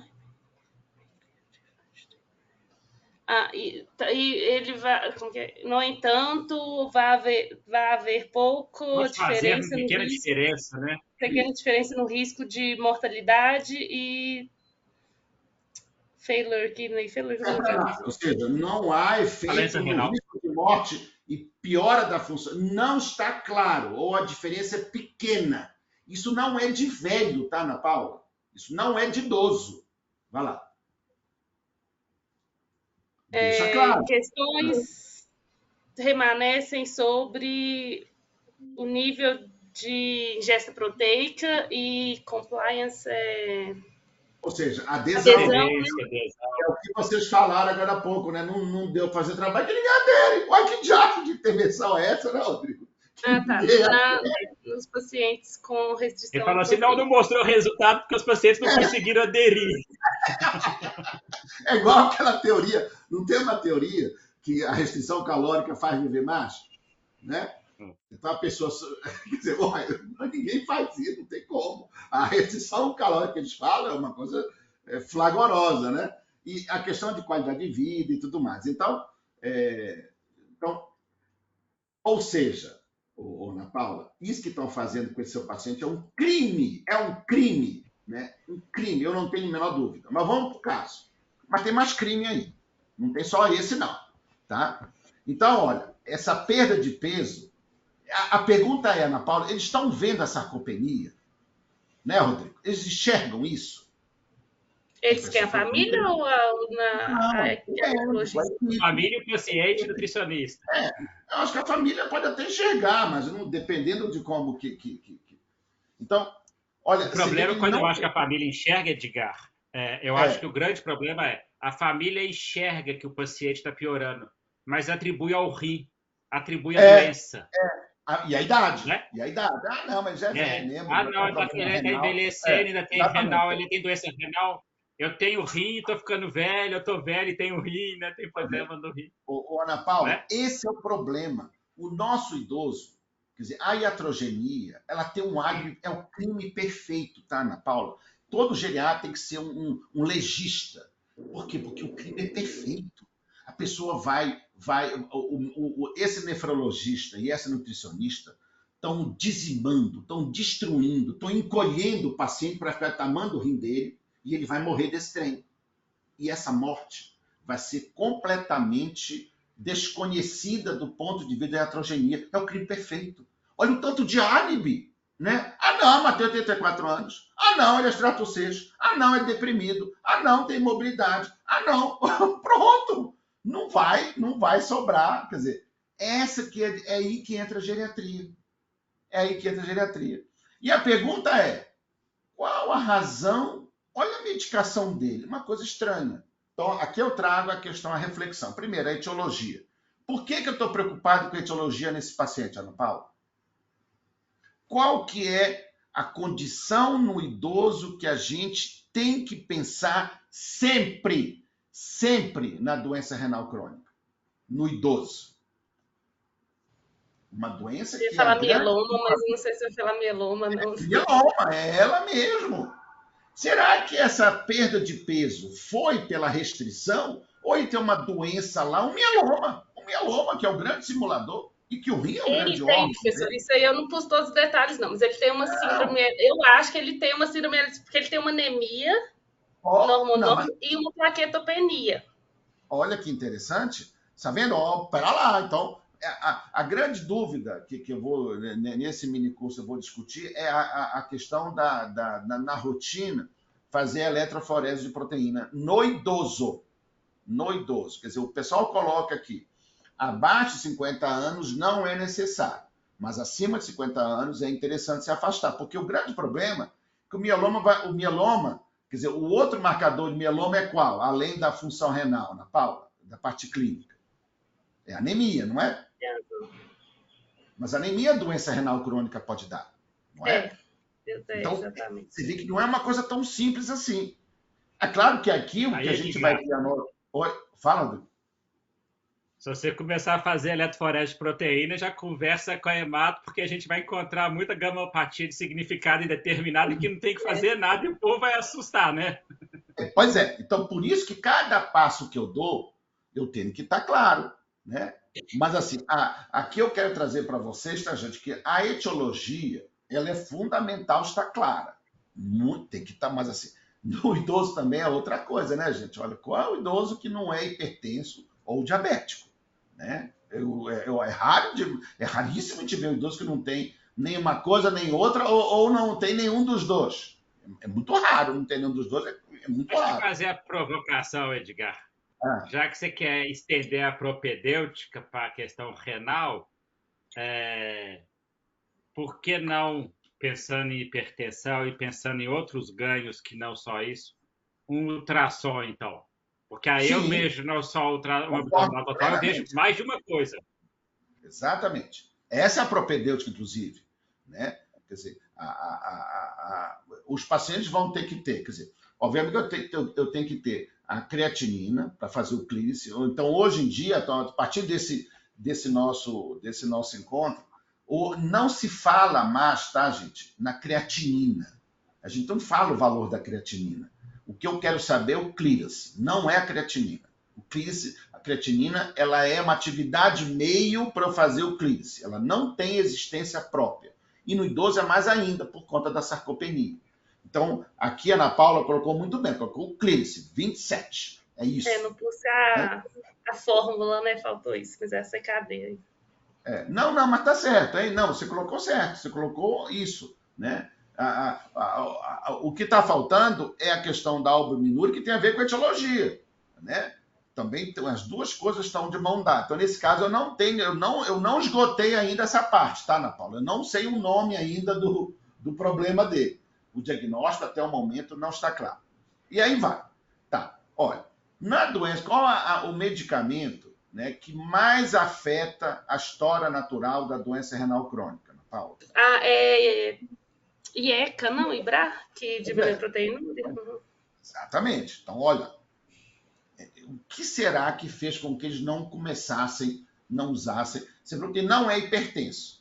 Mas é curioso. E por que Ele está tem uma tomando furosemida? hipercalemia, desculpa, professor, de refratária. O potássio Ah, dele costuma estar em 5,7, pelo que pois eu é. vi, sabe? Olha, não, você Não vê, sei se... é muito interessante, né? Tudo tem a ver não vou dizer, olha, vocês estão vendo o tamanho que vai ser esse mini curso, né? Eu quero ver aqui a abordagem da hipercalemia. Enfim, olha, a última coisa que a gente faz é tirar o inibidor de ECA. É a última coisa e tem que isso é cortar na carne, digamos assim. Outra coisa que eu queria chamar a atenção aqui, ele está tomando furosemida e dapagliflozina. Ou seja, é uma coisa perigosa.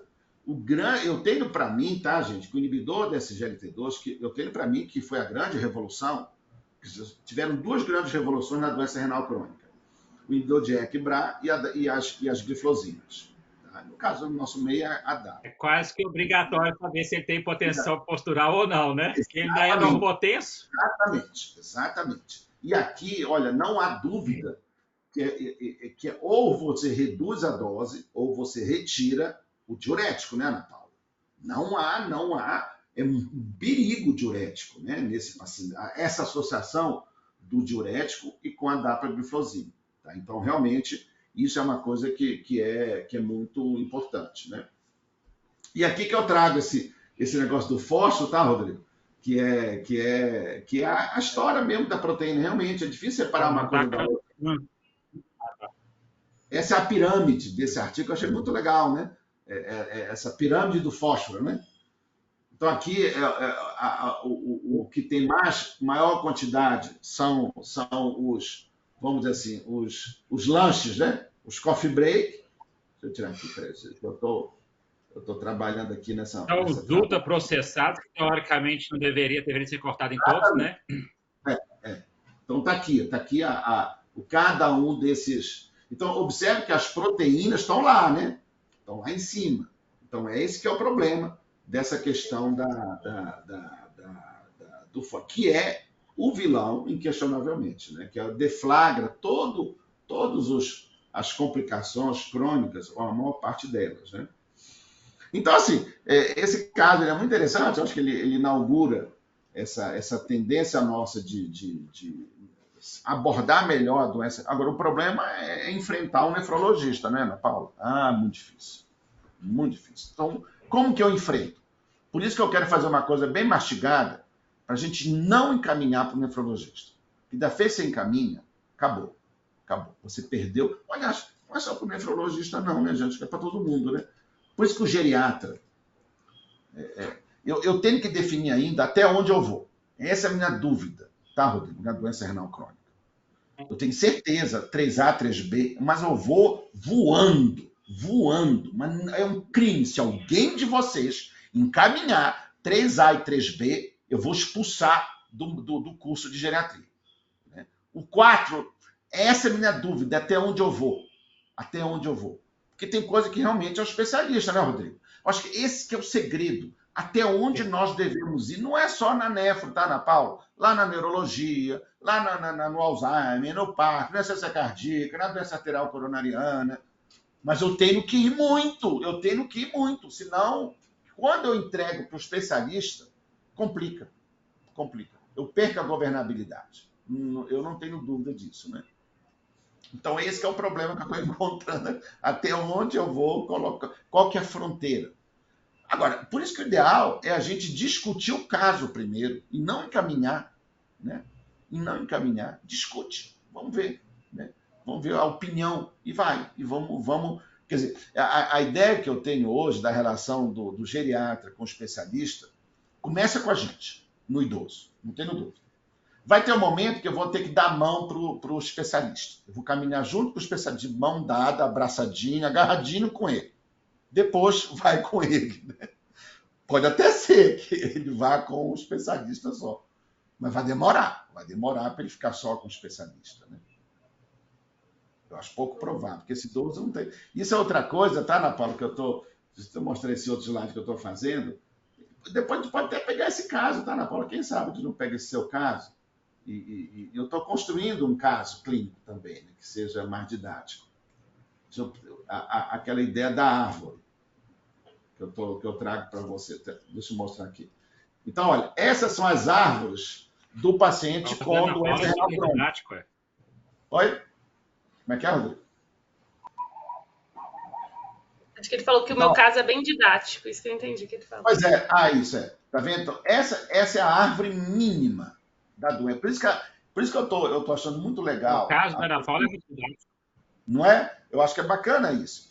Eu estou falando, tá, que isso aqui é a mini floresta que é a doença renal. Só doença renal crônica.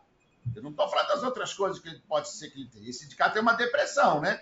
Além dos problemas. Então, esse manejo... Agora, tem mais coisa aí que pode ter, né? Que pode ter. Essa que é a questão, tá, gente? Que a gente coloca isso, né? E o grande problema que eles colocam dos tratados de idosos é isso, a multimorbidade. Então, cada vez mais, para mim, é a mesma coisa que fragilidade, né? A multimorbidade faz parte da fragilidade. A polifarmácia, até esse caso não tem, né, Ana Paula? É curioso isso, né? Olha que chama a atenção muito o fenômeno da fragilidade, que é o polio/sarcopenia, e o declínio cognitivo que ele não tem, né? Que são os problemas desse paciente. Então, é aqui mais ou menos o roteiro, né, do mini curso que eu estou preparando para vocês, né? Que é um negócio muito legal, né? Então, realmente é um tema que exige muita coisa, né? Estou ansiosa com esse mini curso, professor. Até procurei com esse cara. Eu também. Eu também, mas assim. Mas agora, como a gente estava com esse namoro com a Nefa, eu estava percebendo, desde o começo do ano, que eles estavam encaminhando mais casos para nós, a Nefa. Falei, engraçado, encaminhar para nós. Eu achei bom, achei um movimento legal. Aí, vamos tentar, então, fazer o caminho de volta, né? E deu certo, está dando super certo. Então, quem sabe, Ana, se você tiver interesse, já que você parece ter interesse, não nos ajuda nesse ambulatório, lá com a Nefa. Porque a gente pensou na quinta-feira à tarde. Não ser, tipo assim, uma quinta-feira por mês, né? A gente lá para atender essas bombas que tem lá. Os idosos frágeis que estão lá na Nefa. Lá é o paciente não dialítico. Eu acho que é não dialítico, porque quando vai para diálise, eles têm outro, não sei, mas enfim, que é o nosso caso. Eu não quero, quer dizer, depois que o paciente entra na hemodiálise, aí realmente não tem como eu competir com o nefrologista, porque ele vai ver o nefrologista 3 vezes por semana. Não vai ter jeito. Aí é dele. Por isso que eu quero evitar. E hoje, tá, Ana Paula? Olha que interessante. Quer ver esse artigo aqui? É muito interessante, gente, como que hoje a gente conseguiu mudar a história natural da doença, que esse slide aqui. Hoje, com o tratamento da doença renal crônica, né? Olha esse artigo, esse trem que legal que tá. Tá vendo como que é? Aqui, essa primeira curva aqui marrom, né? Marrom não, cinza, escura, era a história natural para diálise, né? Para um clínico menor que 10. Com o inibidor, com o BRA inibidor de ECA, olha como mudou. E com a DAPA, olha como mudou, gente. Ou seja, você ganha 15 anos para chegar na diálise, se você cuida desse paciente, né? Se você cuida adequadamente desse paciente. Então, realmente, eu achei esse slide muito bacana, que ele mostra exatamente como que a gente conseguiu mudar, que até então, tá, gente? Aí vamos botar para as insuficiências, né? Que é o que a gente tem que saber lidar. Então, insuficiência cardíaca, carro-chefe. DPOC, fundamental. Olha, a insuficiência cerebral, eu me nego a falar esse nome, né? Porque é uma coisa louca esse trem, né? Mas, enfim. Aí está faltando a renal e a hepática. Eu sempre tive eu sempre achei que a gente fazia muito pouco, né, Rodrigo? Do ponto de vista da história natural. Porque a doença renal era diálise, praticamente, né? Uma coisa ou outra, né? E esse é o ponto que eu falei com a Ana Paula, né? O tratamento que o paciente deve estar recebendo agora tem uma expectativa de proteção renal muito diferente do dado que tinha de progressão, para poder falar, ótimo, não, vai para diálise, né? Então tem muito argumento, né? não dá para comparar hoje, o tratamento de hoje, a história natural com o que era feito há 10, não era nem tanto tempo, há 5 anos atrás, né? Mudou tudo em 2021 com as glifosinas. Quer dizer, com o inibidor de EQBRA, a gente conseguiu reverter em torno de 30% a história natural, né? A reversibilidade, digamos assim, a pior. Com a glifosina, mais 30% a 40%. Né? Então, foi uma coisa... Então, hoje, por isso que é interessante saber, você até falou isso, Ana Paula, e é legal saber a curva de perda da função renal ao longo do tempo. Porque, como a gente viu, olha, 0,8 a 1 é normal. Tá? Então, isso não preocupa. Agora, normalmente, a velocidade dessa perda também é um parâmetro importante para poder ser mais agressivo ou não com o tratamento. Então, hoje, com essas intervenções todas, a gente consegue trazer essa perda da função renal para 2 ml por ano, que é muito próximo do normal. Né? Então, olha, hoje, o indivíduo com doença renal crônica, eu consigo retardar muito a história natural. Por isso que eu tenho que dar o diagnóstico precoce. Senão, eu não dou. Por isso que a creatinina, tá, gente?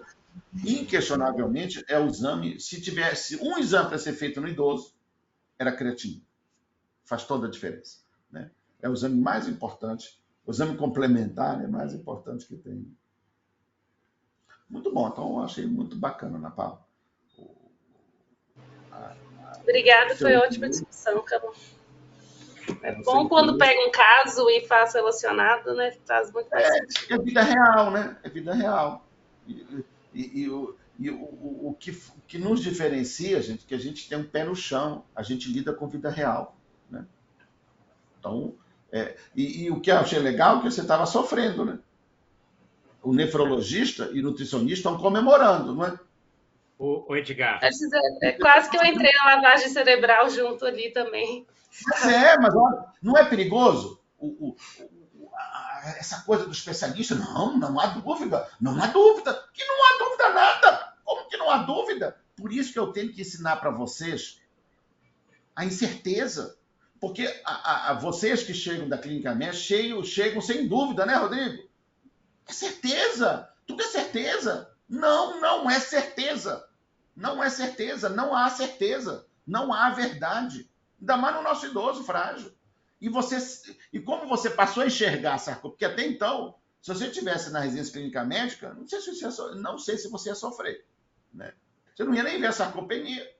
Né? Primeiro, você não ia nem saber que ele declinou, né? A funcionalidade. Isso não é feito, não é? Não. Você não sabe. Não é. Você não pensa. Você não enxergar. O problema é esse. Olha, quando você não enxerga, você é cego. Né, Ana Paula? Então, os 2 anos de treinamento aqui para curar a cegueira. É um tratamento oftalmológico de 2 anos.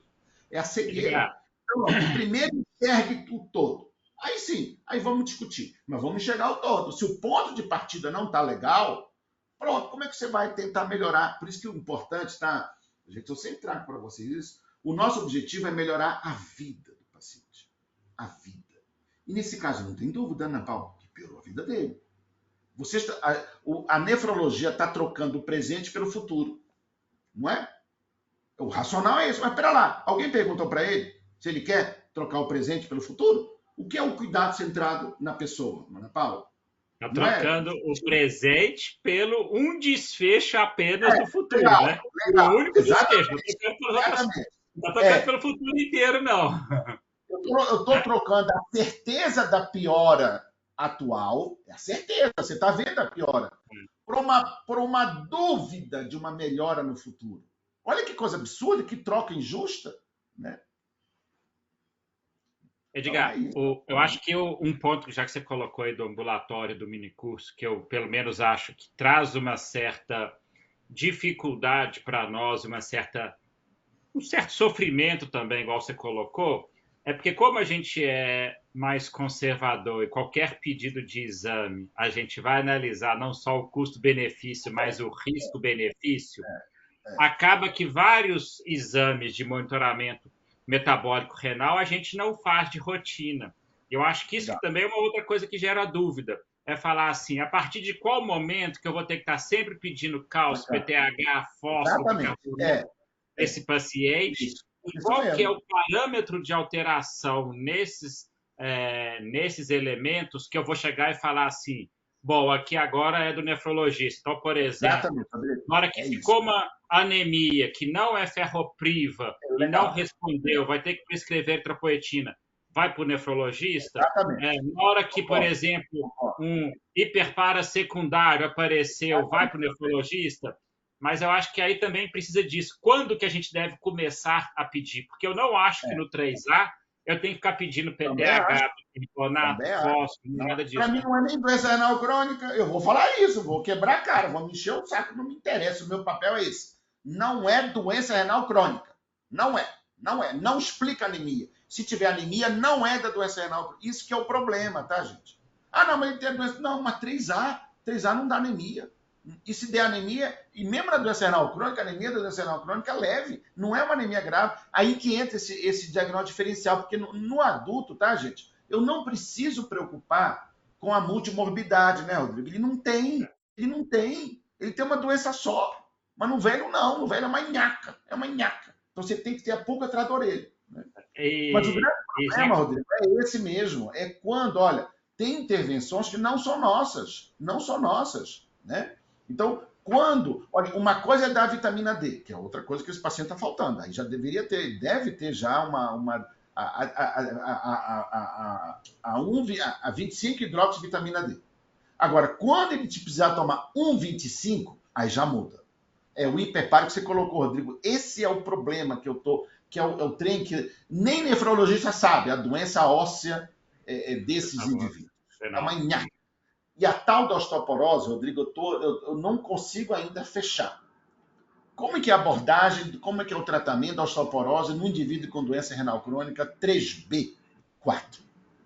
A vantagem é que ninguém sabe nada. Né? Então, por isso que eu falo, a dúvida do especialista é minha certeza. Né? Mas cada vez mais trabalhos mostrando que você pode sim usar esses. Agora, o mais grave na doença óssea não é a doença óssea hipermetabólica. Por isso tem que fazer os marcadores, a fosfatase alcalina, né? Fração óssea e tudo mais. Mas sim a doença óssea, que vamos dizer assim, que eles usam o nome que eu esqueci agora o nome. Dinâmica? Isso, Ana Paula, muito bem. É muito mais grave do que o hiperpara, do que aquela doença. Por isso que o que guia, o fato do paratormônio estar alto, quer dizer, o que preocupa é quando ele está baixo e não quando ele está alto, porque ele tem que estar alto. Né? Agora, esses parâmetros é que não são claros. Né? E aí tem uma outra decisão, que é a biópsia óssea, para definir quem é quem. E aí vem uma outra questão que eu acho legal, que aqui é muito claro, que é a osteomalácia, que é outro tipo de doença óssea, não é só a doença óssea hipercatabólica. Né? Então, é um negócio complicado. A parte da doença óssea, eu não tenho dúvida que é a mais difícil de lidar. É a mais difícil. Né? Então, por isso que a gente está se aproximando com a nefro para discutir essas dúvidas na gestão do paciente idoso, que a osteoporose é a nossa doença, né, Rodrigo? Como é que eu vou fazer a gestão de osteoporose para fazer com doença renal? Eu tenho que estar junto com o nefrologista para decidir isso melhor. E a questão, que eu acho muito importante, que é o cuidado paliativo. Como que é a abordagem paliativa da doença renal óssea? E a Ana Paula, inclusive, olha, até interessante, Ana Paula, que eu estou estimulando a Ana Paula a aprofundar, a Ana Paula Branches, né? Aprofundar nisso. Né, no mestrado dela, alguma coisa. Quem sabe você não vai junto com ela, se você tiver interesse, né? Em aprofundar junto com ela. Porque é um tema que eu acho belíssimo e que a gente não sabe. Não sabe. Então, em breve, acho que até o próximo módulo eu tenho que ter com esse pronto, né? O próximo módulo do curso que é agora. O próximo módulo é sábado agora. Já é sábado? Então, eu acho que é, não é não? Não é no outro, não? Eu tenho dúvida aqui. Eu acho que é sábado. Que é o último módulo, né? Só para eu trazer. Isso para hoje à noite, amanhã, depois. Né? É dia 2, é sábado agora. É dia 2? É, sábado agora. É bom que criou expectativa, né? As respostas de hoje serão apresentadas no sábado. Dúvidas. Eu vou ver se amanhã eu vou estar nesse ambulatório, né, lá com esse Augusto, né, da NEF, que é o chefe lá da NEF. Vou tirar algumas dúvidas e vou ver. Eu também não tem que estar tudo pronto. É bom que eu já E só ensaio. acrescentando uma coisa, Edgar, quando você falou da dúvida diagnóstica, se tem uma coisa que eu acho que não deve ter muita dúvida nesse caso, é porque eles seguem protocolos para diagnóstico. Então, até sorologia de hepatite C, eu aposto que esse paciente tem. Eu acho que ele tem Ah, todas as sorologias, é todas as legal. biópsias, tudo, né? É verdade, é Porque verdade. na hora que Isso entra, mesmo. ele segue um É, protocolo absolutamente é, extenso, né? é, Então, eu acho que deve pois ter é. não só eletroforese, sorologias, vai ter tudo aí nesse caso. E aí Mas é, talvez seja um caso muito ilustrativo se recuperar os dados todos dele. agora, não é aqui não, né, Ana Paula, esse caso? É daqui? Da nefro daqui? Ou Não, é de não é da fora? NEF daqui, não. Não, É mas o particular paciente a deve NEF que ter. acompanha. Não, Pois é. ele tem, mas ele não trouxe. E É, só uma com dúvida, o certeza senhor esse fala paciente vai ter. de não. Pega os dados desse paciente todo e né, pega É, para poder colocar, porque é difícil a gente achar um dado com um paciente com um é, problema tão puro para sinalizar esse aspecto nutricional, né? Que acho, então, assim, se você conseguir recuperar os dados, com certeza a família tem. Eu vou é buscar. verdade. Por exemplo. Aí a minha dúvida é só assim, e a questão de encaminhamento para o nutricionista? Tá. Uma outra coisa que foi colocado no CADIGO, deixa eu ver se está aqui, que eu achei muito interessante. Eu acho que se encaminhar para, enquanto a Edgar vai procurando, se encaminhar para o Pode. pessoal do ambulatório da nutrição, né, lá da ANDO, idoso frágil, essas coisas, conversar com ela, ela gosta muito, que ela, inclusive, várias vezes já colocou, olha, os nutricionistas sabem de sarcopenia, que aprenderam, mas está tão arraigado, e os que trabalham próximo com os nefrologistas estão tão arraigados que eles são iatrogênicos e tem que mudar. Então, assim, no ambulatório de envelhecimento saudável, é relativamente comum a gente chegar com pacientes que estão com 3A, 3B, essas coisas todas, e receber a dieta. Aí eu falo, eles não acreditam, aí eu chamo a AN, que é nutricionista, especialista, coloca. E aí, assim, tem pouquíssimas coisas que na realidade a AN coloca como restrição. Basicamente, são questões que não consegue metabolizar. É uma fruta que eu sempre esqueço qual que é que acumula, que eu esqueço Não é qual que é. carambola? Eu acho que é carambola, não. Acho que é, Deve né? ser de potássio, A carambola é nefrotóxica. Carambola Isso, é. e própolis. Então, assim, só a carambola que ela fala que não pode, né? Eu acho que esse paciente tem indicação de ser acompanhado com eles também, porque na realidade tem que aumentar, né? Tem que tratar a sarcopenia dele, na verdade. Teoricamente, se esse paciente tem potencial de deixar de ser frágil e virar pelo menos em risco de fragilização. Isso mesmo, também concordo. Então, eu não achei aqui, mas uma das grandes mudanças do CADIGO, que ele faz muita questão de colocar um nutricionista credenciado por uma sociedade, não é só nutricionista. Eu imagino que isso vem pelo fato do risco de ter uma intervenção inadequada pelo nutricionista. Porque realmente, todo nefrologista tem que ter um nutricionista na sua equipe, não há dúvida, né? Agora, você tem que ver se o nutricionista realmente tem essa visão. Então, eu acho que é um capítulo, é até uma coisa legal, né, Rodrigo, a gente conversar com a Anne sobre isso. A Anne comentou sexta-feira que falou assim, eu tenho que conversar com o Edgar para poder atualizar minhas aulas do videocurso, que é tão desatualizada. E aí, nesse aspecto, talvez valha a pena falar, inclusive, para poder fazer uma aula específica para isso. Quem sabe, hein? Ela não participa discutindo as questões nutricionais. Né? Porque realmente foi uma mudança. Não tiveram muitas mudanças. Sexta-feira à tarde ela está lá. Se quiser levar passar o caso para ela, essas coisas todas, aí ela já marca para você que tem capacidade de atender. Ela entrou em contato comigo. Eu acho que ela está tendo um negócio de podcast, né? Uma coisa assim, que ela queria ver o que eu poderia falar, as alunas dela, um trem que ela está tendo aí que ela queria. É do grupo o grupo Cronos que a gente fez tá. Né, que fez o seminário, essas coisas todas. Ela queria, acho que talvez uma coisa para um podcast sobre os novos dados do IBGE. Legal. Era isso, não? Não sei, não, nessa hora, nós estamos tendo aqui uns treinos. Eu entendi que eram alguns podcasts que ela queria gravar alguma coisa comigo de alguma coisa, mas eu não sei o que era. Nem Eu acho que é sobre isso, que é o que ela comentou comigo, que você já tinha visto. Eu falei, o Edgar está muito na frente. O Edgar já leu, já fez slide, já fez de tudo sobre os novos dados do IBGE. Já até briguei com... Não, mas eu acho que ela queria isso mesmo, para poder legal, então colocar. tá. É bom que eu vou fazer uma troca. Eu falo... E sexta-feira ela comentou comigo, nossa, eu tenho que atualizar minhas aulas, já mudaram muito. E aí talvez comenta isso, pede para você fazer uma mini aula curtinha sobre a abordagem nutricional do paciente legal, renal crônico. Claro, na dieta, é o fósforo, quer dizer, como que a gente reduz, isso é um mantra, isso aí realmente a gente tem que ser agressivo e a gente não sabe, eu não sei pelo menos, né? É a questão da proteína, do sódio e o potássio, né? Que são os 4 micronutrientes. Eu acho que é uma aula bem interessante para ela poder fazer, uma aula curtinha sobre isso. E ela bate muito, coloca e fala, infelizmente, muita nutricionista ainda está agressivas, restringe.